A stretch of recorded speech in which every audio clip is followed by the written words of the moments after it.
Hey y'all, welcome back to Dom Delivers. You already know what this is. This is where we keep it real, drop gems, and push each other to level up. I'm your girl, Dom, your hype woman, your accountability bestie, and the one who's gonna tell it like it is. Last week we talked about going after what's yours. No more waiting, no more fear, no more playing small. And let me tell you, so many of y'all hit me up finally saying that you made a move, you took a leap, and you stepped into your power. And baby, I love that for you. But today, we're talking about the other side of that. What happens when you go for something and it doesn't work out? What happens when you take that leap and instead of flying, you hit the ground hard? Failure, setbacks, rejection, disappointment. It happens to all of us. The real question is, how do you handle it? Because listen, life will test you, but we don't fall, we rise. This episode is for my fighters, my dreamers, my people who feel like they've been pushing and pushing but keep hitting walls. By the end of this, you're gonna know exactly how to bounce back stronger than ever. So grab your coffee, your tea, or a little wine, whatever your vibe is, because this right here, this might be the conversation that changes everything. Let's be real,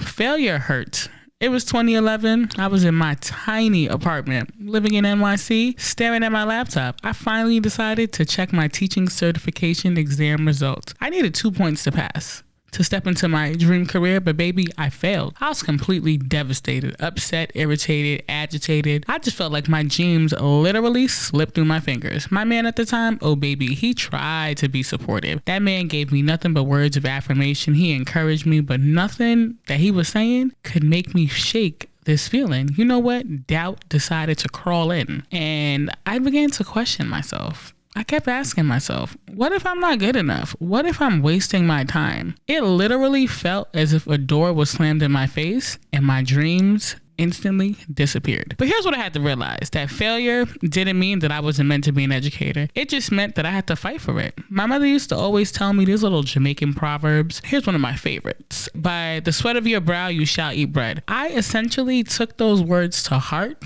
and I literally dusted myself off and I got back up. I studied harder. I took the exam again and again. You know what? I finally passed. Here I am thinking about it years later, and I'm like, yo, I thought my life was over. But in reality, it's kind of like a plot twist. I had to realize and learn that success only happens on the right timeline. And sometimes my timeline is not the timeline that the universe, God, Allah, whoever has for me. So I really had to just think of that delay is not denial. So if you feel like giving up, remember that your time is coming. Just keep going. Now, let's talk about failure in life. You know, not just in your career, but like when everything you think is going the right way and it doesn't. So a while ago, I walked away from a toxic relationship that just wasn't serving me. And let me tell you, that was one of the hardest decisions I ever had to make. I convinced myself that staying was easier, that I was good enough, but I literally felt like I wasn't. Because deep down, I felt like I kept shrinking myself in order to make him feel comfortable. And that's when it finally hit me. Like, I'm done with this. So I had to ask myself some questions because, you know, I'm always interrogating myself. I asked myself, what if I never find someone better? What if I regret leaving? What if I'm just being too dramatic? But the real question that I really had to ask myself, what if staying was the biggest mistake? So ultimately, I had to choose me. At first, it was lonely. It was scary. Time went by and I just realized that I wasn't going to get over this relationship by myself. So I had to step into a new version of me. I had to show up and show out. I had to pour into myself. I had to affirm myself. I had to realize that this situation was draining me. And then baby, I finally got back in the game. Y'all know after a breakup, especially a toxic one, you got two choices. First one, let it make you bitter, have you closed off and afraid to try again. Or you could put that fit on, step outside and remind yourself who you are. And baby, y'all know I chose option 2. I wasn't going to let this one relationship make me feel like love wasn't for me. So I got back up out there. Me and the dating apps, we go together real bad. I went on dates, I met people, and ultimately I had fun. I started dressing up because I wanted to look good. You know what they say, look good, feel good. And I decided to carry myself like I knew my worth. Because here's the truth. The right person is going to show up at my door when I'm doubting myself. I got to put myself out there, and so do you. All right.